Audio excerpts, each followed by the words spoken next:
Si je regarde en arrière, les décisions qui ont le plus changé ma vie n'étaient absolument pas dans mon plan. Aucune, pas une seule.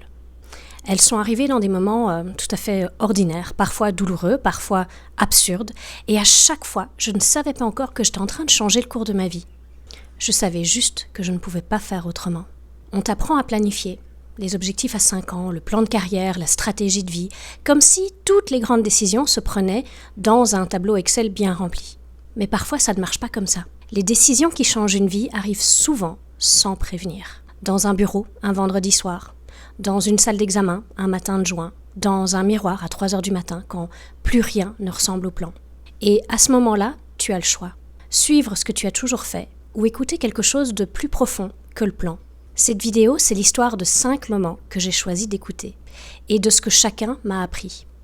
La première décision qui a complètement changé ma vie, ça a été de déposer la craie. J'étais en première année d'école ingénieur. Mes parents avaient choisi pour moi médecin, ingénieur ou avocat.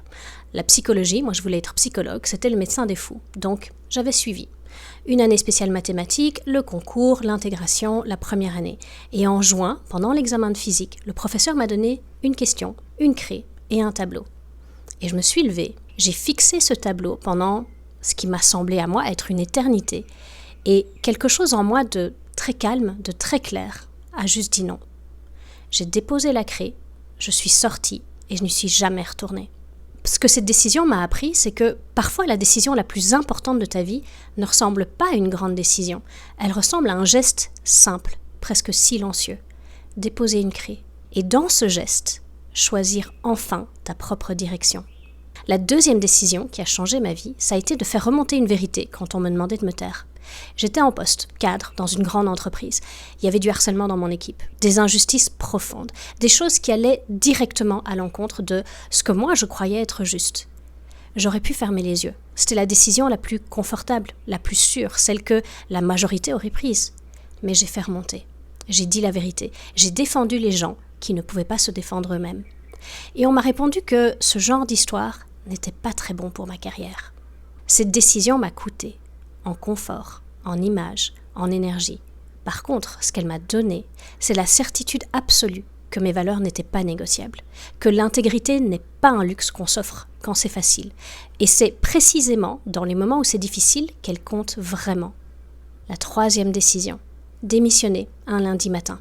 Mon équipe avait atteint 1 million d'euros de chiffre d'affaires en 7 mois. Presque doublé sur l'année. L'objectif, c'était 1 million d'euros de chiffre d'affaires sur l'année. Et j'avais demandé un bonus de 30 000 euros pour eux. Promis, validé, mérité. Et un vendredi soir, dans le bureau de ma boss, elle m'a regardée et elle m'a dit « Ici, c'est moi le capitaine du bateau. Si tu veux être capitaine, tu crées ton propre bateau. » C'était le vendredi soir à 5 heures. Le lundi matin, j'ai démissionné. Pas dans un élan d'impulsivité, dans un élan de clarté absolue. Ce que cette décision m'a appris, c'est qu'il y a des moments où la décision la plus raisonnable en apparence est de rester, et où la décision la plus folle en apparence est en réalité la seule qui soit cohérente avec qui tu es. Et que la colère, quand elle vient de tes valeurs, est une des informations les plus fiables que tu puisses recevoir.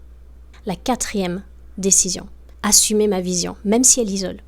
Pendant des années, j'avais une vision très radicale du monde, du business, de l'humain. Et je l'adoucissais. Je nuançais mes positions pour ne pas froisser les gens. Je gardais mes convictions les plus tranchées pour moi. Je jouais une version parfois un peu édulcorée de qui j'étais, pour être acceptée, pour ne pas me retrouver seule avec mes idées. Jusqu'au jour où j'ai compris quelque chose. Ma vision m'isole de la masse. Et c'est ok, c'est pas un problème à résoudre. C'est juste le prix de la clarté. Ce que cette décision m'a appris, c'est que tu peux vivre sans être aimé de tout le monde. Tu ne peux pas vivre pleinement en étant étranger à toi-même. Et les gens que ta vision attire, quand tu l'assumes pleinement, ils sont plus rares, mais ils sont vrais. Et 100 relations vraies valent infiniment mieux que 1000 relations construites sur une version atténuée de toi. La cinquième décision. Construire des entreprises qui donnent avant de prendre. Quand j'ai créé ma première entreprise, j'aurais pu construire un business comme les autres. Optimiser, maximiser, extraire. J'ai choisi autre chose. Tous mes employés avaient 12 jours de congés payés par an pour s'engager dans un projet social de leur choix. C'est pas juste une politique RH, c'était une vraie conviction. Celle que j'ai depuis l'enfance, en suivant mes parents dans leurs projets sociaux, en distribuant des repas, en donnant des cours gratuits, en rejoignant le conseil d'administration d'une ONG où je siège encore aujourd'hui.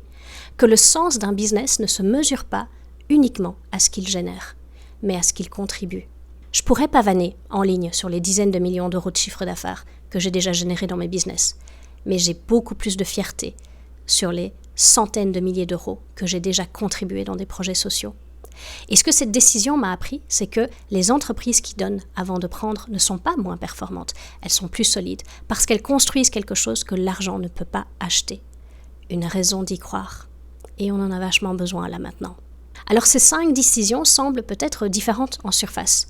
Une craie déposée, une vérité dite, une démission, une vision assumée, une façon de construire, mais elles ont toutes quelque chose en commun. Aucune n'était planifiée. Aucune ne venait d'une analyse rationnelle parfaite. Aucune n'était la décision la plus confortable. Mais chacune venait du même endroit. Un alignement profond entre ce que je ressentais dans mon corps, dans mes tripes, dans cet endroit calme et clair qui ne ment jamais, et ce que je faisais. Et chacune m'a coûté quelque chose. La sécurité, le confort, l'approbation, le regard des autres. Mais chacune m'a donné quelque chose de beaucoup plus grand en retour.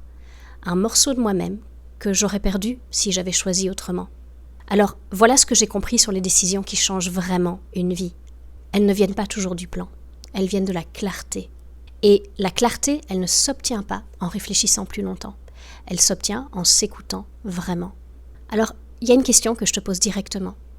Quelle est la décision que tu sais que tu dois prendre et que tu n'as pas encore prise? Pas celle que ton plan te dit de prendre. Celle que cet endroit calme et clair en toi, celui qui ne ment jamais, te dit de prendre depuis un moment. Elle n'est probablement pas confortable. Elle ne correspond probablement pas au plan. Et elle va surtout probablement te coûter quelque chose. Mais voilà ce que ces 5 décisions non planifiées m'ont appris. Le coût de ne pas prendre une décision qui t'appartient vraiment est toujours plus élevé que le coût de la prendre. Toujours. Même quand ça ne se voit pas tout de suite. Même quand tout autour de toi te dit d'attendre. Même quand tu n'es pas sûr de ce qui vient après. Tu n'as pas besoin d'un plan parfait. Tu as besoin d'un alignement entre qui tu es et ce que tu fais. C'est tout. Alors pour clôturer cette vidéo, je te propose une chose concrète. Pense à la décision que tu repousses depuis le plus longtemps et écris ces 3 choses.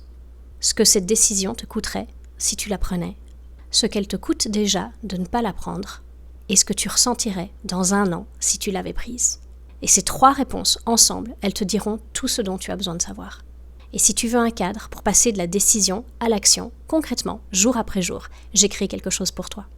Un parcours gratuit de 30 jours pour reprendre la direction de ta vie professionnelle. Le lien est en description. Dans la prochaine vidéo, on va parler de confiance en soi. Et pas de la version Instagram de la confiance en soi, la vraie, celle qui se construit dans les moments difficiles, celle qui ne dépend pas du regard des autres. À très vite, bye.